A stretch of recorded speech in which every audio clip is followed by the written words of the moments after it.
Welcome to the Psychology World podcast. I'm Connor Whiteley, bringing you psychology news, articles, and other interesting psychology-related articles. Where I can find the podcast notes and more interesting psychology-related things, and you can get your free 8 psychology book box set at connorwhiteley.net. Now let's get on to the show. Hi everyone, and welcome to episode 72 of the Psychology World podcast with me, Connor Whiteley. And today's episode is on 5 harmful thinking patterns using cognitive and clinical psychology. And it is Saturday, the 30th of January 2021, as I record this. So we're finally getting back to normal psychology and clinical psychology. And I'm really looking forward to this because I found this article. And at first I was thinking, God, this sounds really boring. When I thought about it, this is a really good episode, so I really hope that you enjoy it. And if you go to the blog post, you can find it quite easily at connorwhiteley.net/pod, and then you find episode 72. And I'm going to explain this more in the personal update, but I've made it a lot easier to navigate the website and find the most recent podcast episodes. So we're moving on to the psychology news section. So we're going to be reading from the British Psychological Society Research Digest. So children are much less likely than adults to prioritise humans over animal lives. I don't know if this is good or bad. Okay, so open quote. 2 boats are sinking, and you can only save one. One holds 2 dogs and the other a person. Which do you save? Oh, right, and the other boat a person. I'm so sorry, I didn't know why I got confused then. Okay, so which do you save? If you're not sure, I can say, I can't decide. When I put this to my 11-year-old, his response was immediate: save the dogs. In his defense, he has grown up with a pet dog, which he adores. And according to a new study in psychological science, most other kids would say the same thing. So this, I think, is really interesting because as adults or teenagers, if you're listening to this, I know the podcast that goes through a wide range of ages, thankfully, then 9 times out of 10 we're going to choose the humans because that's the right thing to do and everything. But I think it's really interesting though that children always decide to choose the animals, and I think this shows quite a lot of things to do with their development and the other cognitive processes that haven't fully developed yet. Okay, so the next one is Psych Crunch episode 23, which this podcast I don't actually listen to, but I have been meaning to check it out because I've been trying to get more into psychology podcasts lately. So in the latest episode of our Psych Crunch podcast, I think I should be charging them advertising revenue. Okay. Emily Reynolds, a staff writer at Research Digest, explores modern psychology's relationship with race and representation. It's well known that psychology has a generalizability problem, and it's not just psychology, I think it's most sciences, with studies overwhelmingly using so-called weird populations, those which are Western, educated and from industrialised, rich and democratic societies. But how does that shape the assumptions we can make about participants of different racial identities or cultures? And how can top-tier psychology journals improve diversity, not only amongst participants but authors and editors? And this, I think, is a really good point though, because that is a massive problem in psychology, is that 9 times out of 10 though, where the researchers are white, middle-aged, male or female, it depends on the sub-area, because clinical psychology, in some extent, you will be quite hard pressed to find a man in there, because it is really dominated by females, which I guess is quite a nice caveat considering all other jobs where it's actually quite hard pressed to find women there. So I think it's really interesting, and I think that if you become a researcher yourself in the future, I think it's something good to think about. Okay, so another one is US politicians use moral language more often when they have less power. So this is interesting. Whatever your political affiliation, making appeals to people's morality can be a powerful rhetorical tool. Politicians frequently use language that refers to moral principles of harm, fairness, loyalty, authority and purity in order to defend policy decisions, appeal to new voters and appease old ones. And it's an approach that seems to work. Research suggests that people are far more likely to take action once they're connected to a previous issue using their own moral or ethical convictions, even to the point of commanding acts of violence. But how, when politicians use a moral language, shifts with changes in the political landscape? Looking at the language used by Democrats and Republican politicians in the US, researchers have found that moral language increased as a political power decreased, suggesting that it's not fixed. So, to be honest, because this is political, I'm not going to comment on it too much because I'm just not. But I think this is really interesting from a psychological standpoint because we know that language is really important to humans, and not just for communication but also like persuasion and other social influences. So I think that's a good one. We will do one more. Okay, but researchers assume white Americans are more representative of mankind than other groups according to analysis of a psychology paper titles. This should be interesting. So we're slightly rereading what we already said. It's like it's well known that psychology has a problem with a generalizability. I've already mentioned that. And whilst there is increased recognition that other populations need a better representation in research, many psychologists still often draw sweeping conclusions about humanity based on the results of a narrow portion of the world's population.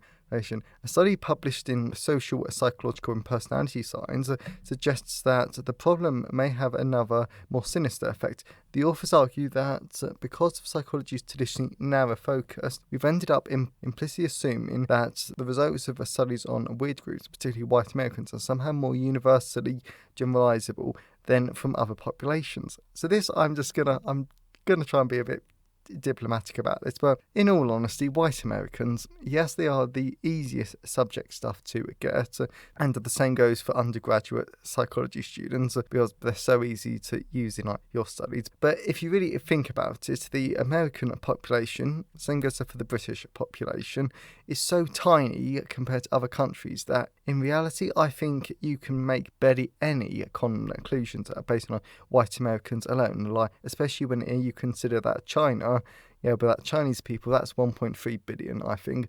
India is like 1.1 billion. And then you've got all the other continents. So I think it's really, really interesting. And this is a problem that we do need to address in psychology. So I really hope that you enjoy the psychology news section. So let's move on to the personal update. So, moving on to the personal update. So, this week has been quite busy, not so much on the psychology front because it's just been our university lectures, even though I've actually had a really interesting social psychology lecture. And the only thing that I do want to mention though, and just as a quick trigger warning, I'm going to talk very briefly about the psychology of suicide. So on your podcast app, if you would just skip at the next 30 seconds, a minute, then you should be fine. So the reason why people commit suicide, I found out from a cognitive psychology standpoint, is because of the present future bias. For the present future bias, where basically people who want to commit suicide, they can't see past the present and they can't see the future that could be better for them. So I thought it was really, really interesting. So the only other things that I've been up to this week is that I can happily say that all the pre-order books you can now pre-order. So you can pre-order a normal psychology third edition, psychology of relationships, biological psychology, and social psychology, and they're all on third editions, and they all have their subtitles. But I'm not going to mention it now. But you can pre-order the ebooks on all the major ebook retailers, and then the print book and the hardback and the larger print editions. You can order them from Amazon or your local bookstore, and they should all be there now. So that I'm very, very pleased with. But if you go to connorwiley.net, you can see some brand new pages which I think are a lot better for you. So if you go to the connorwiley.net/podcast page, you can now see that all the podcast episodes are now in the inverted order, meaning that the most recent podcast episodes are now at the top.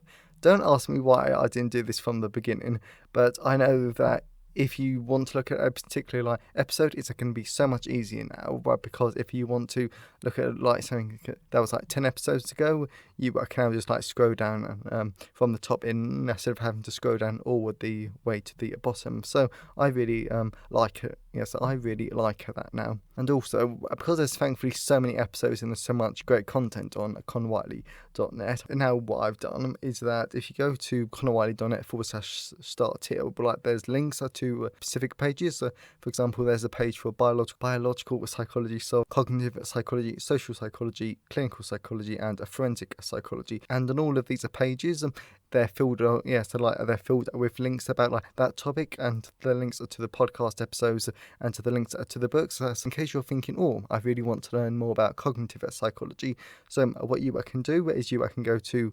connorwiley.net/cognitive-psychology, and then you can find like all of the podcast episodes that I've done to do with cognitive psychology. So hopefully that will make navigating the site a bit easier. And besides from that, there's not a lot of other interesting things to tell you, except from is that I've now restarted to continue with the developmental psychology book. In fact, I was up quite late last night, up just getting back to it. So hopefully that will be out in April. It's all I'm gonna say because it's such a massive update. But in all honesty, previously, I'm not a massive fan of developmental psychology because sometimes I think it can be really boring.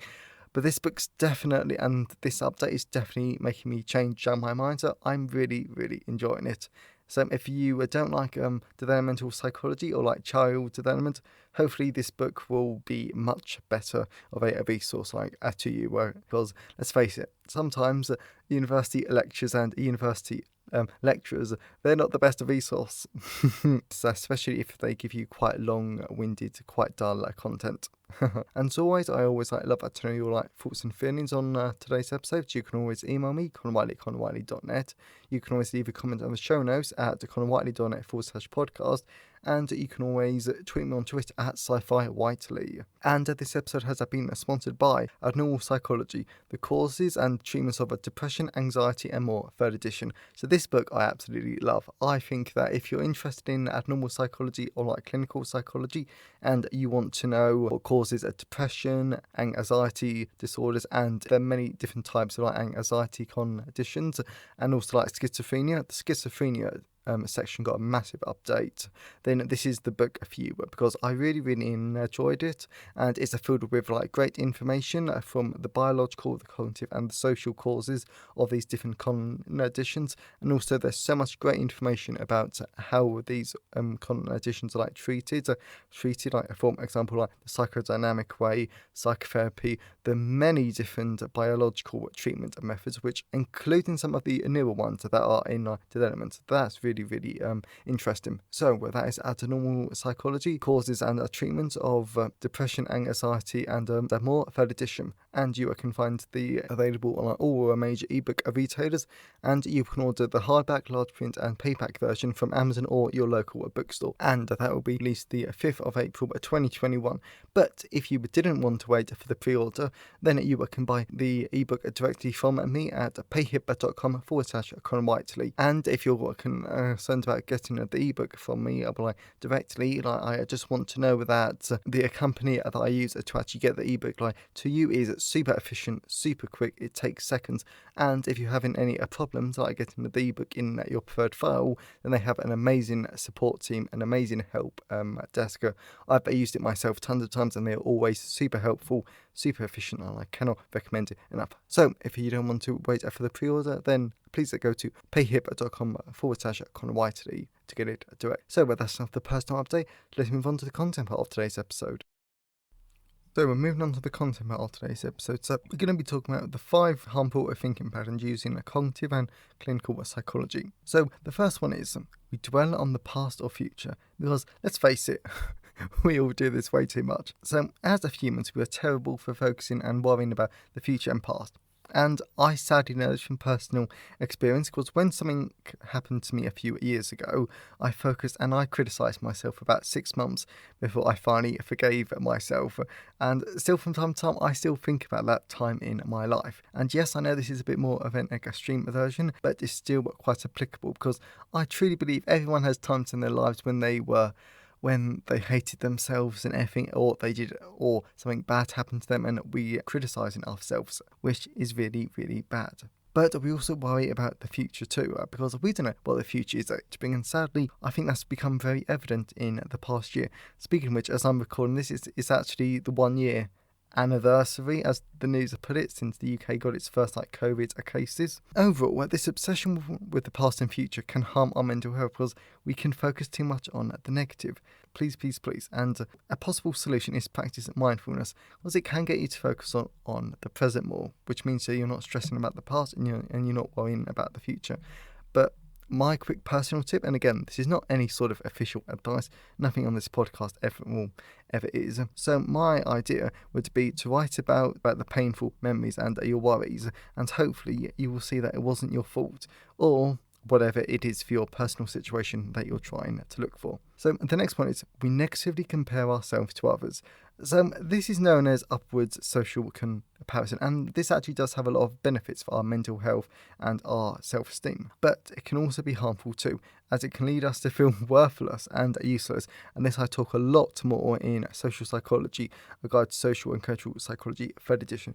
But to summarise it, so if an enormous source of your self-esteem comes from you being an outstanding football player, never played football in my life, then I've no idea why I actually used this example, then you could compare yourself to someone else who is better than you. And let's face it, someone is always better than you, but we are always better than someone else as well. You could start to feel useless, and then you can start to criticise yourself for not being as good as them. The massive solution here is just engaging downward social comparison. This is great because I really do love downward social comparison. So this is when you compare yourself to someone who's sort of below you and who isn't as good as you, because this does make you feel good. I can promise you that, or I can testify to that. So on a personal note, so whenever I feel useless about psychology, I definitely compare myself to some other psychology students. But if we look at my author size, then what I do is that I compare myself to what I used to be, and that's called a temporal comparison. Good, I'm remembering this stuff. And then I also compare myself to people who are behind me on the author journey, and you can do the same regardless of whether it's a job or in your personal and your social life. Okay, so we focus on what's wrong with us.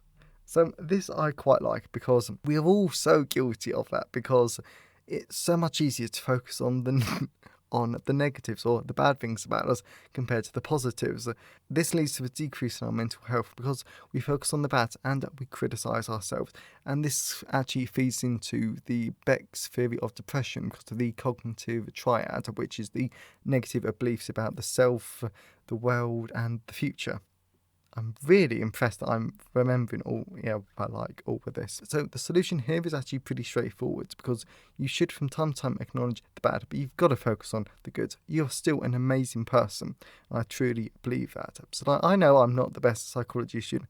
My essays are not the best. I actually need to contact a friend about that later today or in the next week or two. But I can write psychology books, I can podcast, hopefully you're really enjoying this, and more. So no one is perfect, but I'm still good in some aspects, and I'll need to work on other aspects. So basically, acknowledge the bad, maybe work on it, but focus on the good too. The fourth one is we treat negative thoughts as facts. So this is quite an interesting one, because at first I thought, nah, I don't do this, or people don't do this. But when I actually thought about it, I actually really understood it. So sometimes humans treat negative thoughts as facts, and as I write this, I actually remember that I have done it. So this sort of acts as a reinforcer for the negativity, because if you think you're an awful person, then you might think that you are, meaning that you believe this a falsehood to be true. In a personal example, I remember from a few years ago when I thought that I had a bigger personality and I was almost attention seeking in certain social situations, leading me to think negative about myself, and I really did for about a month or two, until I actually mentioned it to someone. Me and him were up the woods, I'd just talking, and then they thought that I was being really silly about it. I think they even laughed at me and thought that I was joking. So it leads me to the possible solution being to ask someone else to see if you're right or you're just making the stuff up in your head. Maybe not the most diplomatic answer, but I think it's still quite applicable. Well, the next one is we miss chances to grow by avoiding uncomfortable thoughts and feelings. And I do not know a person who hasn't done this, because We all do that, whether it's something at school, something at our universities, something at work, something in our retirement. We all avoid uncomfortable situations because it's just us and it's just about survival. So I know that this isn't a psychology related, but I know that I can grow as a person and as an author if I pitch other podcasts to appear on and I talk to strangers more. But the idea of that really terrifies me because of my stutter, even though I always find it quite ironic. Whenever I talk about stuttering, I don't stutter, which I think is actually quite funny. But there are other reasons as well, but that's the main one. And I'm worried about stuttering on these podcasts. So whilst in this case it hasn't harmed my mental health, I know that there are other situations where missing growth opportunities can harm us because we later start to criticise ourselves for not going outside our comfort zone, which, let's face it, our comfort zone is great and it's comfortable, which is why we like it, but to grow as a person, we need to step outside it. We need to enjoy stuff as well. Meaning that's something that I'm actually doing to take more advantage of growth opportunities. It's like sometimes I just doing stuff and not thinking about them. Or going back to my podcast example, I am pitching podcasts, but there are some podcasts that do pre-recorded questions and then they. Yes, meaning that you record your answers, and then you send it to them. Personally, I don't like listening to those podcasts, but I know some of them are really, really popular, especially some of the awful ones, even though there's only one awful one that's like that. Okay, so I really hope that you enjoyed today's episode. If you were like today's episode, then please tell someone about it. I'm always really, really grateful when you guys tell others about the podcast, and also please check out Abnormal Psychology, the causes and treatments of depression, anxiety, and more. So have a great day, everyone, and I'll see you next time. Thanks for listening today. I hope you enjoyed it. If you want to see the show notes, then please go to connorwhiteley.net. And if you want a free 8-book psychology box set, then please go to connorwhiteley.net. Have a great day, and I'll see you next time.